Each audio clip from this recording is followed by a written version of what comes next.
CLAT PG के exam में आप केवल 5 महीने रह गए हैं and now is the high time for those students जो कि इस एग्जाम की तैयारी पीएसयूज के लिए या फिर टॉप 5 कॉलेजेस के लिए कर रहे हैं। और इस वीडियो के अंदर हम लोग एग्जैक्टली यही बात करेंगे कि कौन से वो सब्जेक्ट्स हैं जो कि आपको पढ़ने हैं, कौन से टॉपिक्स पे आपको ध्यान देना है, केसेस कौन से पढ़ने हैं, कौन से नहीं पढ़ने हैं, कैसे आपके टाइम का जो यूटिलाइजेशन है आपको बेस्ट तरीके से करना है, वो हम लोग डिस्कस करेंगे। तो बिना देर के वीडियो को शुरू करते हैं, डिस्कस करते हैं कि आपको अगले 5 महीने में क्लैट पीजी एग्जाम की तैयारी कैसे करनी है। सबसे पहली बात, हम लोग को एग्जाम की तैयारी शुरू करने से पहले पेपर के पैटर्न को थोड़ा सा अंडरस्टैंड करना पड़ेगा। यहाँ पे आप अगर देखोगे तो 120 मार्क्स का ये पेपर आपका बेसिकली होता है, जिसमें कि आपको 2 घंटे मिलते हैं।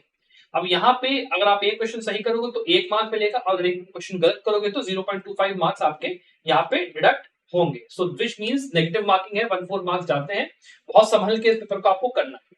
अगली चीज, आपको यहाँ पे अगर आप चेक करोगे तो 2022 में और 2021 में जो पेपर था वो आपका 20 पैराग्राफ और 6 क्वेश्चंस ईच का था। ये किया इसलिए गया था बिकॉज नंबर ऑफ पैराग्राफ ज्यादा होने की वजह से जो पेपर का लेंथ है वो बढ़ जाता है, और आपका भी जो अटेंशन होता है ना वो 20 पैराग्राफ में अलग अलग बढ़ जाता है। उसके अलावा अगर आप चेक करोगे तो 2020 में और 2023 के अंदर में 12 पैराग्राफ और 10 क्वेश्चंस का पेपर फॉर्मेट फॉलो किया गया था। इसमें क्या होता है कि जो नंबर ऑफ पैराग्राफ होते हैं उनको तो घटा दिया जाता है, लेकिन जो लेंथ होती है उन पैराग्राफ की वो आपका 300 से बढ़ के 500 वर्ड्स के आसपास वो पहुंचने लगती है, बिकॉज उससे आपका नंबर ऑफ जो टाइम जाता है पैराग्राफ रीड करने वो बहुत ज्यादा इंक्रीज होता है। That is why well you are preparing for this paper, it is very important कि आप इन दोनों पैटर्न्स के हिसाब से अपनी तैयारी को करें।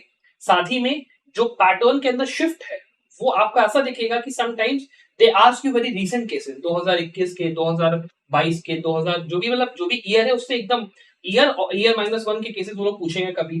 और कभी जैसे 2023 में हुआ कि उन्होंने केवल और केवल लैंडमार्क केसेस उन्होंने पूछा, रीसेंट केसेस बहुत ही थोड़े थोड़े पूछे, और काफी उल्टे सीधे वो लोग सब्जेक्ट्स में भी चले गए।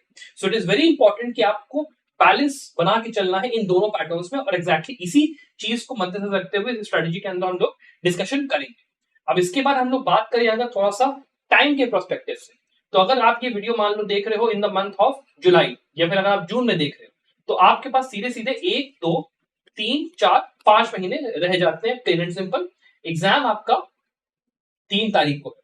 सबसे आइडियल स्ट्रेटेजी किसी ऐसे स्टूडेंट के लिए जो कि पीएसयू के लिए या फिर अपने टॉप 5 कॉलेज के लिए प्रिपेयर कर रहा है, तो वो ये है कि आपको देखिए भाई, जुलाई का महीना, अगस्त का महीना और सितंबर के अंदर कम से कम 20 तारीख तक कोशिश करनी है कि आपका जो सिलेबस है वो आपको खत्म करना है, और प्रॉपर आपको 2 महीने यहाँ पर नवंबर और ये अपना अक्टूबर ये आपको देने हैं for mock papers, for revision, for extra case laws का स्टडी, फॉर मिसलेनियस सब्जेक्ट का स्टडी और बाकी चीजों के लिए। तब जाके आप ये उम्मीद कर सकते हो कि आप बढ़िया स्कोर यहाँ पे कर पाओगे।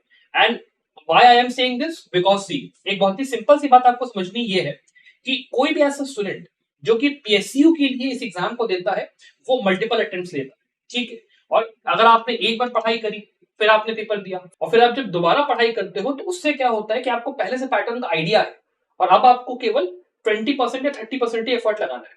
या फिर एक ऐसा स्टूडेंट जो कि जुडिशियल प्रिपरेशन, अपना जुडिशियल के एग्जाम की प्री का मेंस का पेपर लिख के आए हैं, those students are far ahead of you in preparation, और आप शायद अभी अपने लास्ट ईयर में हो या फिर आपको ग्रेजुएशन हुए 1 साल हुआ है। सो उन लोगों से compete करने के लिए आपको बहुत रिगरस स्टडी की जरूरत है, और इसीलिए कम से कम 2 महीने you need proper revision for all the studies that you are doing, case laws, mock papers, कुछ। अब इसके आगे बात करते हैं pyramid of CLAT PG exam के बारे में। ये टूल मैं इसलिए यूज करता हूं ताकि मैं आपको ये समझा पाऊं कि कौन कौन से ऐसे कंपोनेंट्स हैं जो कि आपको क्लैट पीजी के पढ़ाई में ध्यान रखने हैं और उनकी इंपॉर्टेंस क्या है। सबसे पहले देखिए आपके आते हैं फाउंडेशनल सब्जेक्ट्स। अब यहाँ पे मतलब होता है कि जो आपने पिछले 5 साल में आपके कॉलेज में या 3 साल में आपने पढ़ा, जो भी ऐसी चीजें हैं जो कि आपका कोर कॉन्सेप्ट बनाती है, वो सबसे ज्यादा इंपॉर्टेंट है, वो आपके फाउंडेशनल नॉलेज है। बिना उसके अगर आप केवल केस लॉस पढ़ के जाते हो कि आपने रिसेंट केस लॉस पढ़ लिए, लैंडमार्क केस लॉस पढ़ लिए, देन आपकी पूरी प्रिपरेशन ऐसे ही क्रम्बल कर जाएगी।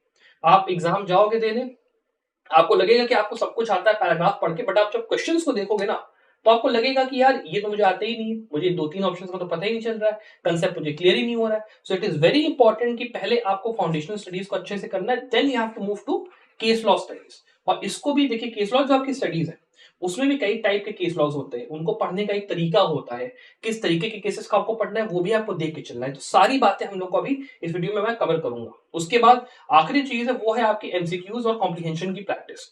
अब देखिए क्लैट पीजी एक ऐसा एग्जाम है जहां पर वो लोग चाहते हैं कि आपकी रीडिंग कॉम्प्रिहेंशन एबिलिटी बहुत ज्यादा अच्छी हो, बिकॉज आंसर्स पैराग्राफ के अंदर से आते हैं।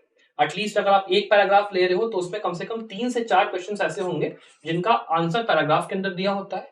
और उसके साथ में वो ये भी चाहते हैं कि जब आप टफ क्वेश्चंस को पढ़ो तो उसके अंदर एक एक्यूरेसी होनी चाहिए ये डिटेक्ट करने की कि एक एक शब्द से अगर ऑप्शन भी चेंज हो जाए ना तब भी आप उस चीज को आंसर कर पाओ, एम्बिगुअस स्टेटमेंट्स भी आप आंसर कर पाओ। सो एमसीक्यूज की प्रैक्टिस करना, कॉम्प्रिहेंशन की प्रैक्टिस करना इसीलिए बहुत ज्यादा इंपॉर्टेंट होता है मॉक पेपर्स की प्रैक्टिस, ताकि आपको एक रिदम पता चले कि पेपर कैसे वर्क करता है। और वो स्टूडेंट्स जो कि इस पेपर के अंदर टॉप करते हैं जनरली वही होते हैं जो कि मॉक पेपर्स के अंदर एक अच्छी परफॉर्मेंस देते हैं। That is why it is very very important कि आप मॉक पेपर्स में, एमसीक्यूज में और कॉम्प्रिहेंशन प्रैक्टिस में बहुत ज्यादा अपना टाइम स्पेंड करें। अब इसके बाद चलिए बात कर लेते हैं कि आपको अगले 5 मंथ्स की स्ट्रेटजी किस तरीके से बनानी है, किस तरीके से एग्जीक्यूट करनी है। इसके लिए आप पहले ये समझिए कि आपको आपकी पढ़ाई को 4 पार्ट्स में डिवाइड करना होगा। यहां पर आप देखोगे तो ये जो परसेंटेज है वो ये डिफाइन करता है कि कितने परसेंट क्वेश्चंस लास्ट के जो आपके 4 इयर्स हैं उसमें आए और कितना आपको टाइम देना है पर उसमें। अभी देखिए जैसे बिजनेस लॉ की हम लोग बात कर रहे हैं तो उसमें 20 से लेकर 25% क्वेश्चन आज तक आए हैं और इसमें हम लोग ने कॉन्ट्रैक्ट, टैक्स, कंपनी लॉ जैसे सब्जेक्ट्स को डाला। अब दूसरा जो है वो है आपका क्रिमिनल लॉ का पार्ट जिसमें 20 से लेकर 30% क्वेश्चन आए हैं। फिर है आपका कॉन्स्टिट्यूशनल लॉ का पोर्शन जो सबसे बड़ा पोर्शन है और इसके अंदर आपका कॉन्स्टिट्यूशन और से जुड़े हुए जो सब्जेक्ट्स है, लेबर लॉ, आर्बिट्रेशन हो गया, इन्वायरमेंट हो गया, वो सारे आपके आते हैं। और लास्ट में आपका आता है फैमिली लॉ, ज्यूरिस्प्रूडेंस और आपका आईपीआर और बाकी सब्जेक्ट्स वो 30% वेटेज रखते हैं। सो इन 4 पोर्शंस के हिसाब से आपको आपके पढ़ाई को डिफाइन करना है, बिकॉज अगर हो सकता है आप बिजनेस लॉ में ज्यादा अच्छे हो तो आपको उसमें कम टाइम लगेगा, तो आप बाकी पोर्शंस पे ज्यादा टाइम दो depending upon your own mileage. अब अगर हम लोग बात करें कि आपको इस स्ट्रेटजी को एग्जीक्यूट करने के लिए किस पर्टिकुलर पोर्शन में, किस सब्जेक्ट में कितना टाइम देना है, तो सबसे पहले आप ये समझिए कि कॉन्स्टिट्यूशनल लॉ जैसे आप बात करते हो, इस पार्ट की अगर आप बात करते हो तो इसके लिए मैंने एक सेपरेट वीडियो पहली बात तो बनाया है, कल ही आपका बिल्कुल ये डला है, जिसमें कि मैंने एक एक सब्जेक्ट के अंदर एक एक टॉपिक जो आपको पढ़ना है वो मैंने पूरा डिस्कस किया है। तो प्लीज उस वीडियो को आप जरूर जाके देखिए। इसके अलावा यहाँ पे अगर हम लोग सब्जेक्ट्स की बात करते हैं तो सबसे इंपॉर्टेंट पार्ट है यहाँ पे constitutional law, administrative law, because इसमें हमेशा 3 से 4 पैराग्राफ क्लैट के अंदर हमेशा पूछे गए। सो इन सब्जेक्ट्स को आपको कम से कम कोशिश करनी है 10 से 15 दिन में यहाँ पे इसको प्रॉपर टाइम देके खत्म करने की। व्हेन आई एम सेइंग इसको पूरा पढ़ना है तो मतलब आपको पूरा यहाँ पे सिलेबस इसका खत्म करना है, कॉन्स्टिट्यूशनल लॉ का, एडमिनिस्ट्रेटिव लॉ का, अलॉन्ग विद यहाँ पे जो आपके केस लॉज होते हैं वो आपको अच्छे से पढ़ने हैं, बैराक्ट की आपको अच्छे से नॉलेज होनी चाहिए, देन ओनली आप कह सकते हो कि आपका ये पूरा तैयार हुआ है। इसके बाद अगर हम लोग बात करें देन देयर इज यहाँ पे labour law, environment law and contempt of courts act and arbitration and conciliation act. ये जितने आपके टॉपिक्स हैं ये आपके इंपॉर्टेंट हैं from the point of view कि इसमें से 1 या 2 पैराग्राफ आते ही आते हैं क्लैट के अंदर और इसके अंदर एक मिक्सचर ऑफ क्वेश्चंस आता है, केवल इन्वायरमेंट लॉ से प्योरली क्वेश्चंस नहीं आएंगे, कॉन्स्टिट्यूशन वो मिला के आएगा। सो आपको जब ये पढ़ने हैं तो आपको ध्यान ये रखना है कि आप जाओ और ऊपर ऊपर से बैराक्ट्स के प्रोविजन देख लो, जो चीजें यहाँ पे प्रोटोकॉल्स हैं, कन्वेंशंस हैं, जैसे कोई कंसेप्ट है, वर्कमैन का कंसेप्ट हो गया, उसका कंसेप्ट हो गया, स्टैंडिंग ऑर्डर क्या होता है, ये सारी चीजें आपको देख के चलनी है। आर्बिट्रेशन कंसिलिएशन एक्ट में भी आपको देख के चलना है कि कैसे आर्बिट्रेशन काम करता है, कन्वेंशंस क्या है, वो क्या है, पेराक कैसे वर्क कर रही है, सब कुछ चीजें आपको देख के चलनी है। बेसिक बेसिक मैंने उसी वीडियो में समझा दिया है पूरा का पूरा। तो ये जो पूरा आपका पोर्शन है मेरे हिसाब से अगर आप लेके चल रहे हो तो कम से कम 10 से लेके 15 डेज कॉन्स्टिट्यूशनल लॉ को पहली बात तो देना है और इसके बाद आप कोशिश ये करिए कि आप एक हफ्ते भर के अंदर इसको खत्म करें। तो दिस मींस कि आपका 20 से लेके 23-24 डेज आपका इस पोर्शन में आपका सीधा सीधा गया है, ठीक है। और इस पोर्शन के अंदर जब मैं बात कर रहा हूं तो आप ये ध्यान रखिएगा कि सबसे ज्यादा जो आपको रिसेंट केसेस है ना जो कि आपको पढ़ने पड़ेंगे अपार्ट फ्रॉम द केसेस जो कि आपको सब्जेक्ट के अंदर नॉर्मली मिलते हैं, वो आपको सबसे ज्यादा कॉन्स्टिट्यूशनल एडमिनिस्ट्रेटिव लॉ के अंदर ही मिलेंगे। तो आपको उन केस लॉज को भी जो भी अभी आगे बात करूंगा उनको भी आपको इसी टाइम में पढ़ के चलना है, ठीक। इसको आपने दिए 20 से 25 दिन। इसके बाद हम लोग आते हैं इस बात पे भी थोड़ा सा कि भाई अगर आपको प्रॉब्लम हो रही है आपकी क्लैट एग्जाम की प्रिपरेशन करने में, आपको लगता है कि आपको मेरे असिस्टेंस की जरूरत है, तो आप आइए हमारा चैंपियंस प्रिपरेशन कोर्स ज्वाइन करिए। यहाँ पे हम लोग पिछले 3 साल से आप देख ही सकते हो कितना बढ़िया यहाँ पे रिजल्ट हम लोग दे रहे हैं। साथ ही में अगर हम लोग बात करें कोर्स की तो हम लोग यहाँ पे पूरा जो सिलेबस है उसको आपको कंप्लीट करके पूरा देंगे। वीडियो लेक्चर फॉर्मेट में, और साथ में जो स्टडी मटेरियल रीडिंग वाला वो भी पूरा होगा। इसके साथ में हमारी जो पूरी टीम है वो आपके साथ यहाँ पे होगी। मैं खुद यहाँ पे प्रेजेंट रहूंगा, आपके जो भी प्रॉब्लम्स है प्रिपरेशन में उसको पूरा हेल्प करने के लिए। आपको पूरी एक एक्सटेंसिव मॉक पेपर्स की सीरीज भी प्रोवाइड की जाएगी, जहाँ पे 70 मॉक पेपर्स से भी ज्यादा और सब्जेक्ट वाइज मॉक पेपर्स अलग आपको प्रोवाइड किए जाएंगे, जिससे कि आपको इतना ज्यादा मॉक पेपर्स का यहाँ पे एक बंडल मिलेगा कि आप लगाते लगाते थक जाओगे, लेकिन पेपर्स यहाँ पे खत्म नहीं होंगे। लिटरली मैं बता रहा हूँ, ये बात बहुत बढ़िया है हमारे इस चीज की। इसके अलावा यहाँ पे आपको डाउट सॉल्विंग मिलता है, फ्लेक्सिबल एक्सेस मिलता है, सारी चीजें आपको मिलती है।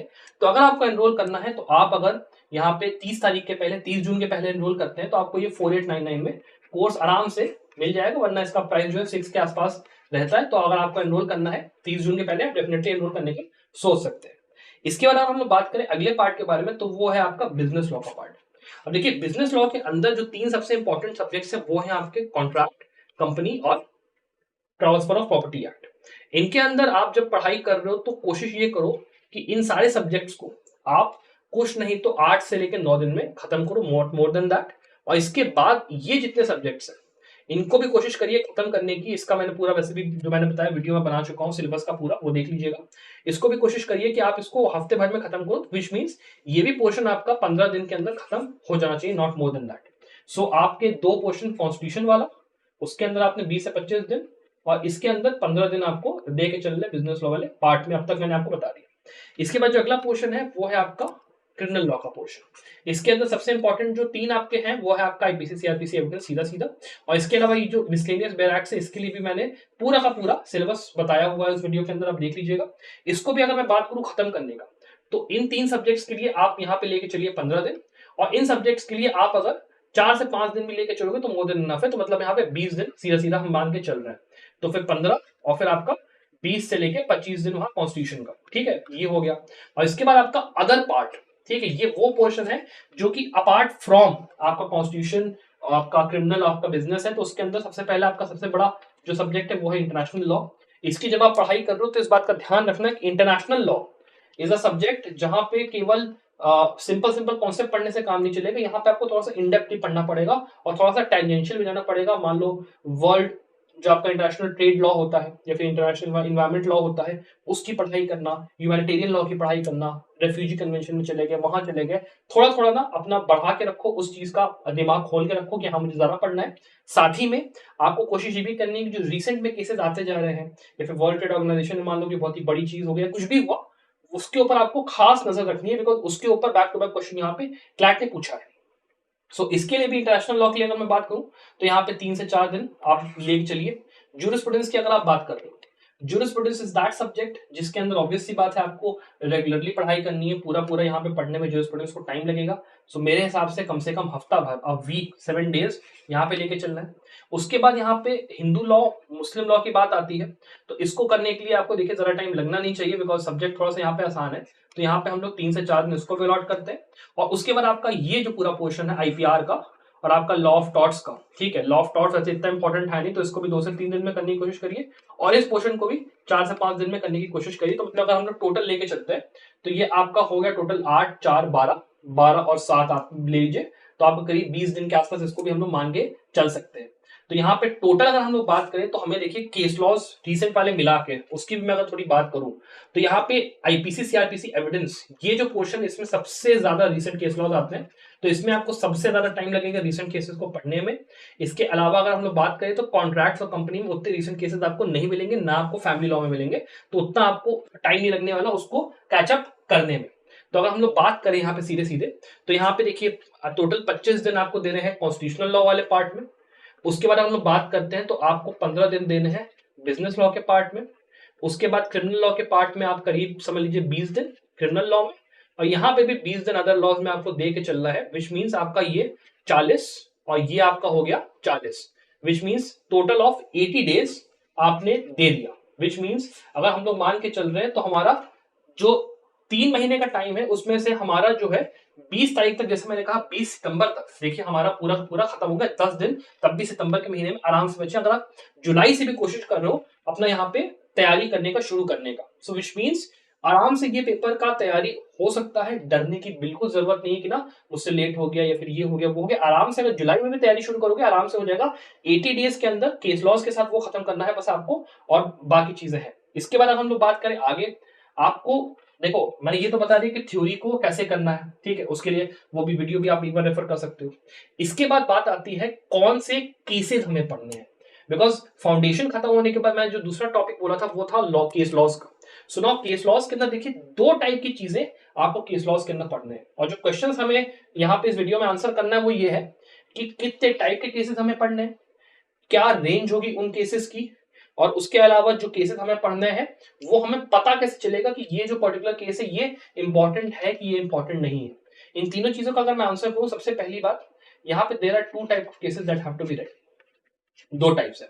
पहला है आपका लैंडमार्क केसेस। लैंडमार्क केसेस आपके वो केसेस होते हैं जिसमें कि कॉन्स्टिट्यूशनल बेंच ने एक डिसीजन दिया होता है। इसका एग्जांपल है बेगर फाउंडेशन वर्सेस के एस पुट्टास्वामी, जयश्री लक्ष्मण राव पाटिल, आपको अच्छे से केस पता ही होगा, मनीष कुमार का बैंक्रप्सी कोर्ट का बहुत ही इंपॉर्टेंट जजमेंट है, जरनैल सिंह वर्सेस लक्ष्मण नारायण गुप्ता, अभी अभी रिजर्वेशन के ऊपर बहुत ही इंपॉर्टेंट जजमेंट दिया गया है।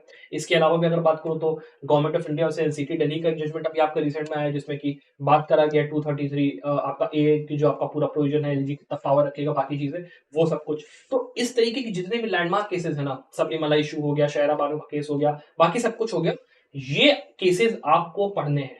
And when I talk about the date कि आप सब कब से लेकर कब तक के पढ़ने हैं, तो आप ये मान के चलो कि 2017 से लेकर 2023 तक के जितने लैंडमार्क केसेस हैं you have to read them, and they total in 100 से लेके 150 इन टोटल आपको ऐसे केसेस मिलेंगे। 100 से लेके 150 केसेस जो कि लैंडमार्क है, इनके अंदर आपको क्या क्या पढ़ना है, कैसे पढ़ना है वो मैं वीडियो में आगे बताऊंगा। But landmark cases have to be read from 2017 से लेकर 2023। दीज आर जजमेंट्स जो कि लैंडमार्क ज्यादातर होते हैं केसेस आपके जिसमें कि कॉन्स्टिट्यूशनल बेंच एक डिसीजन अपना देता है। ये जजमेंट्स आपको बहुत ज्यादा आराम से नेट पे अगर आप ढूंढोगे मिल जाएंगे। इसके बाद में सर्च करोगे, इसको ढूंढने का तरीका क्या है, आप जाइए गूगल पे सर्च करिए 2017 लैंडमार्क केसेस, सीधा सीधा लैंडमार्क केसेस सर्च करके डाल दो, 2018 लैंडमार्क केसेस करके डाल दो, 2019 डालो, 2020 1 2 3 अपना आ जाएगा। हर साल में आपको एक लिस्ट मिलेगी, उस लिस्ट के अंदर जाइए, ये देखिए कि जो कॉन्स्टिट्यूशनल बेंच के डिसीजंस है वो कौन है, उन डिसीजंस को उसके बाद जाके एक बार ना नेट पे सर्च कर लीजिए, search them on the internet. Internet के ऊपर उसके ऊपर बहुत ज्यादा आपको हिट्स रिजल्ट्स मिल रहे हैं, तो मतलब समझ लो कि वो भैया केस मेरा इंपॉर्टेंट है, मुझे उसको पढ़ना है, अच्छे से पढ़ना है। अब इसके बाद बात करें जो सेकंड टाइप ऑफ केस आपको पढ़ना है वो है आपके रीसेंट केसेस। अब देखिए जो रीसेंट केसेस होते हैं ना, ये आपके लैंडमार्क केसेस की तरह नहीं होते, ये थोड़े से छोटे केसेस होते हैं। इनके अंदर क्या क्या टाइप्स होते हैं वो देख लें। ऐसे डिसीजन, सबसे पहली बात जो कि रिलेट करते हैं किसी इंपॉर्टेंट सब्जेक्ट से, जैसे के नजीब का केस आया, लक्ष्मीबाई चंद्रागी का केस है, ये जो आपके केसेस थे ये बहुत ही इंपॉर्टेंट डेवलपमेंट दे रहे थे किसी इंपॉर्टेंट एक सब्जेक्ट। जैसे के नजीब की बात करें तो यूएपीए के अंदर एक बहुत ही इंपॉर्टेंट प्रोविजन के ऊपर यहाँ पे बात बोली गई कोर्ट के द्वारा, तो आपको पता चल जाता है अपने आप कि हाँ भाई सब्जेक्ट के अंदर ये बहुत ही इंपॉर्टेंट एक बात बोल रहा है। अब जैसे एक केस अभी आया सुप्रीम कोर्ट का फैमिली लॉ से जुड़ा हुआ, उसमें उन्होंने बोल दिया कि भाई ये जो पूरा पीरियड है वो अपना चेंज होगा, तो वो भी एक आपको समझ में आता है कि इंपॉर्टेंट चेंजेस अगर कर रहा है सब्जेक्ट के अंदर then that case is important. दूसरा, ऐसे डिसीजन जो कि किसी कंट्रोवर्शियल मैटर से जुड़े हुए हैं, अब जैसे Amish Devgan versus Union of India, Arnab Manoranjan Goswami versus State of Maharashtra, ये दोनों ऐसे केसेस हैं जिसमें कि एक जर्नलिस्ट को गिरफ्तार करा गया और उसके बाद सीआरपीसी या आईपीसी या किसी पर्टिकुलर लॉ से जुड़ा हुआ एक केस यहाँ पे तुरंत बन गया। अब इस टाइप के केसेस आपको ज्यादातर न्यूज में ना फ्लैश होते हुए बहुत दिखाई देंगे।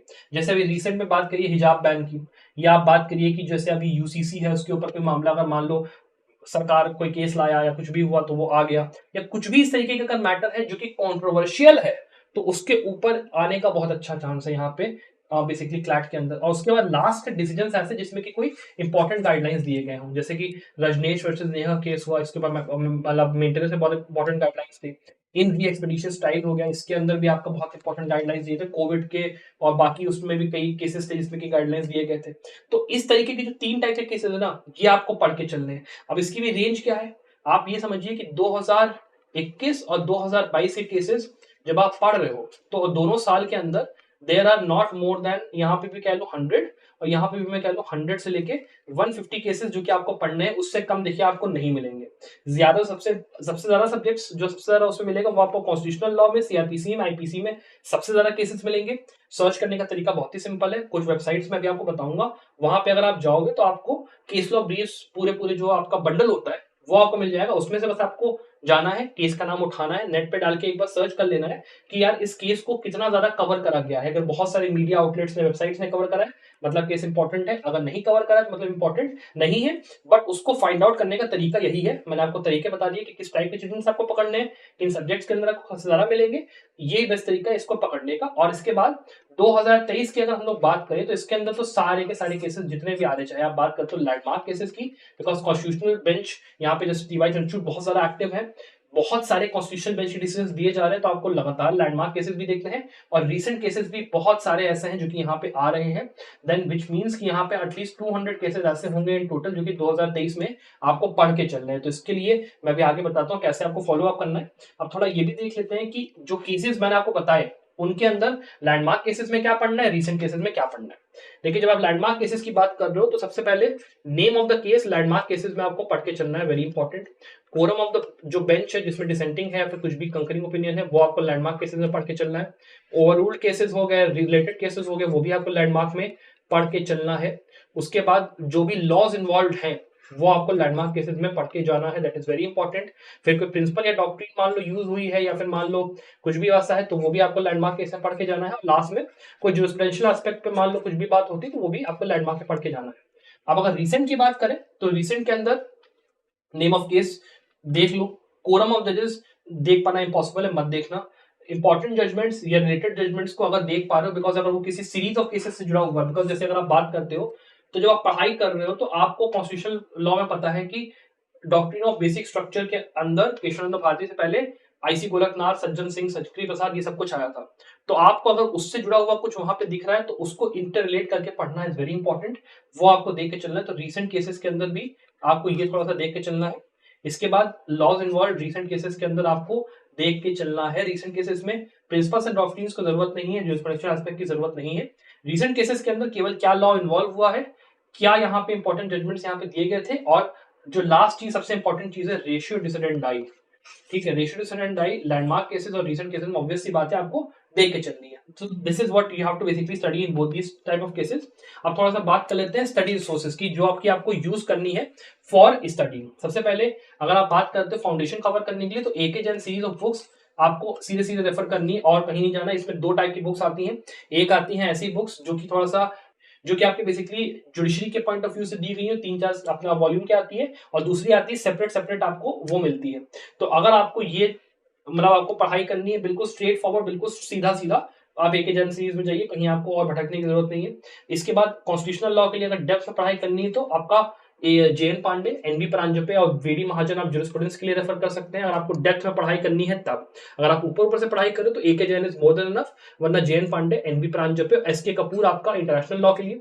इसके बाद जब आप रिवीजन कर रहे हो तो रिवीजन के टाइम पे अच्छे तरीके से रिवाइज करने के लिए, एकदम पिन पॉइंट एक्यूरेसी के साथ वो करने के लिए एक आपकी बुक आती है जुडिशियल सर्विसेज की रेडी रेगुलर बाय परीक्षा मंथन, इसको आप जरूर से परचेज करने का सोच सकते हैं। और फिर एमसीक्यूज की प्रैक्टिस के लिए मैं अगर रेकमेंड करूं तो there is a volume, 4 volumes की ये बुक आती है बेसिकली आपके सिंगल्स की, जिसमें कि आपके दबा के एकदम एमसीक्यूज दिए हुए हैं, और ना सिर्फ आपको ये क्लैट के लिए बल्कि बाकी एग्जाम्स के अंदर भी बहुत ज्यादा हेल्प ये बुक कर सकती है। फिर हम लोग केस लॉस की अगर बात करते हैं, जैसे मैंने कहा था लैंडमार्क केसेस के लिए एससी ऑब्जर्वर की वेबसाइट आपको जरूर से फॉलो करनी है। लैंडमार्क केसेस बहुत सारे इसमें अच्छे से दिए हुए हैं, बढ़िया से कवर्ड भी हैं।